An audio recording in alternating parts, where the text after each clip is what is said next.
이스라엘 백성은 모세를 따라 출애굽했지만 변심한 바로는 또다시 최첨단 병거들을 이끌고 바짝 뒤쫓아왔습니다.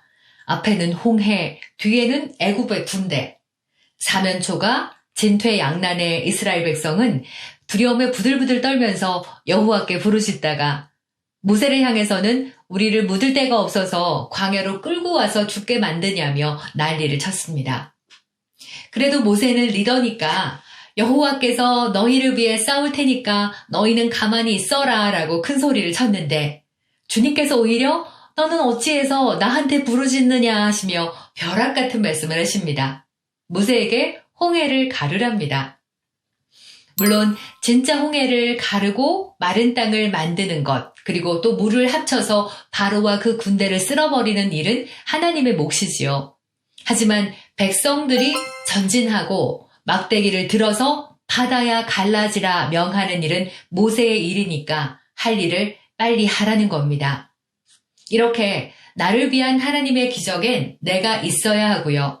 내가 해야 할 부분을 해야만 합니다. 지금 우리가 처한 상황도 애굽 군대가 없을 뿐이지 그에 못지않은 절체절명의 상황일 수 있는데요.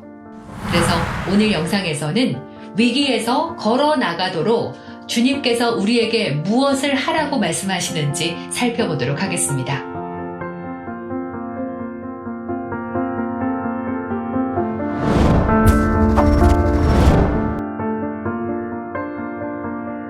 성도님들의 영적 성장을 간구합니다. 하가TV 말씀 건축가입니다. 현실이 너무 막막하니까 정말 위로자 성령님의 그 때에 맞는 도움이 필요한데요. 그런데도 너무나 많은 신앙 매체들이나 설교들이 하나님의 진노, 저주다, 코로나로 무더기로 죽어가는 환자들을 보면서 하나님을 찾게 됐다. 하다못해 자꾸 회개해라, 용서를 받아라라고 하시는데요. 근데 정말 우리가 부족하고 여러 가지로 실수하고 죄를 짓지만 이런 급박한 위기 속에서는 정말 필요한 하나님의 은혜는 문제가 해결되는 겁니다.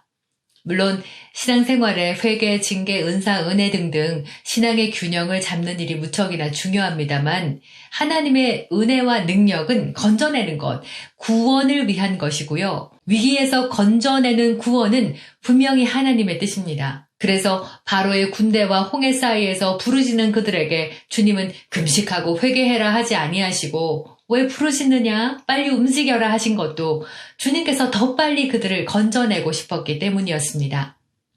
구원하시는 하나님의 팔이 짧지 않으시고 들으시는 귀가 둔하지 않으시고요. 그 입에서 나간 말씀이 헛되이 돌아오지 않고 분명히 성취하는 하나님이심을 믿는다면 위기 가운데 기적은 내가 해야 할 바를 제대로 하는 것에 달려있을 수 있습니다. 그리고 그 첫 번째 해야 할 일이 바로 하나님께서 확정하신 말씀, 하나님의 말씀을 내가 가지고 있는 것입니다. 이는 말씀의 힘이 있고 기름 부어져 있기 때문인데요. 말씀이 나가셔서 병자를 고치고 악귀를 쫓아내고 회개하고 주님께로 영원히 돌아오게 합니다.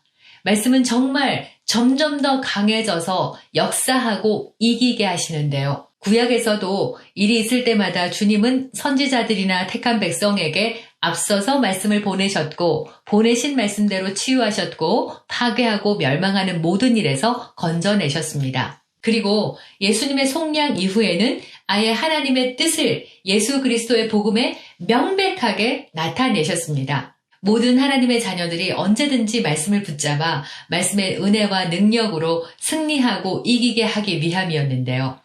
그러므로 염려 걱정으로 힘들수록 급박할수록 하나님의 저주, 진노 이런 거 잠시 걱정하지 마시고요. 하나님께서 해주시기를 사정하는 것도 잠시 멈추시고요.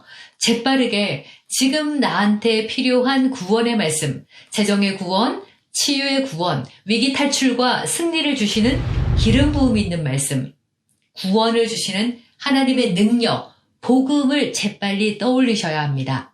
가난, 비청산의 말씀이 어디 있더라? 코로나로부터 자유케 하는 그 약속은 어디 있더라? 나의 이 무력감과 우울증을 제거하는 약속은? 내 자녀를 형통케 하신다는 그 말씀은 어디 있지? 이렇게 무조건 승리를 주시는 말씀을 찾아서 큰 소리로 말하기 시작하십시오.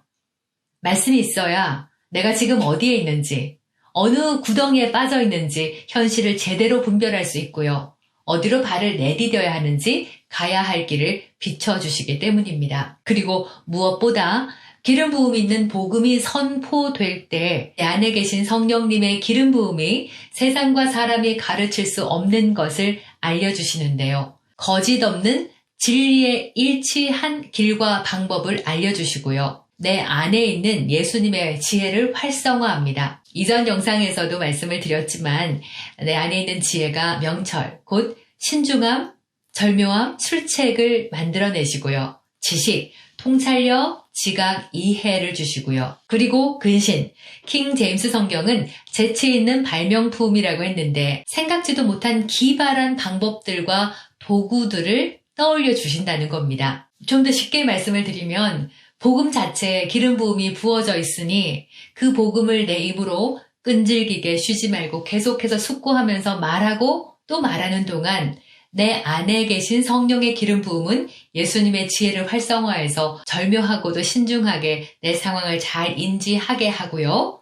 나아갈 길과 계획을 주시고 생각지도 못한 기발한 어떤 아이디어나 도구들을 주신다는 것을 꼭 기억하셔야겠습니다. 그런 후에 스스로 힘을 내서 걸어 나가셔야 합니다. 다윗도 자기를 따르던 백성들에게 돌을 맞게 되자 그 원문에 보면 너무나 큰 충격을 받고 황망해하면서 두려워하면서 다급해했다고 했습니다. 그러나 그는 그 두려움을 스스로 떨쳐버리고 힘을 냈습니다. 하나님께서 힘을 주시도록 기다린 것이 아니라 그의 하나님 주님 안에서 스스로 힘을 내었습니다. 우리도 마찬가지죠. 모세가 지팡이를 들어 홍해에 명하고 백성들이 흐르는 강 앞으로 나갔듯이 나도 스스로 걸어 나가야 합니다. 이미 확정하신 하나님의 뜻을, 말씀을 가지고 있으니 스스로 주야로 묵상, 하가, 숙고하면서 말하고 읊조리고 사자가 포효하듯이 선포하는 거죠. 그러는 동안 말씀의 지혜가 명철과 지식과 근신을 주실 거고요. 그런 후에 말씀이 가르치시는 대로 절묘하고도 세심하게 걸어 나가는데요. 그 길을 꾸준히 걸어 나갈 때 스스로 자신의 길을 풍성하게 만들고 좋은 성공을 거두는 것입니다. 이것이 주님의 방식이고요. 이렇게 살 것인지 선택하는 것과 내 삶의 경영도 사실 내게 맡겨졌습니다. 세상에는 많은 길과 방법들, 정보들이 있습니다만 그 가운데서 하나님의 말씀을 믿기로 선택하고 그 말씀을 스스로 지켜서 행할 때 주님께서는 건지고 위기를 이기게 하시고 또 번성하게 하시면서 약속한 것을 차지하게 하십니다. 오늘 말씀의 요점은 복음에 기름 부어져 있으니 그 복음 안에서 문제에 대한 해답을 찾아 믿음으로 행할 때 주님께서 말씀대로 번성케 하고 차지하게 하신다입니다. 함께 기도하겠습니다. 주님, 복음에 기름 부음이 있고 그 기름 부음이 소피아 지혜로 모든 문제와 환경을 이기는 길을 보여주실 것을 믿습니다. 그러므로 이제 나는 스스로 힘을 내어 말씀을 지켜 행할 것이며 주님께서는 그 말씀대로 이루실 것을 믿고 감사드립니다. 예수님의 이름으로 기도합니다. 아멘. 함께 해주셔서 감사드리고요. 저희 하가TV 좋아요, 구독 잊지 마시고 무엇보다 주위 분들에게 소문 많이 내주셔서 함께 이 말씀으로 같이 성장해 나갔으면 좋겠습니다. 다음 영상에서도 또 뵙겠습니다. 할렐루야.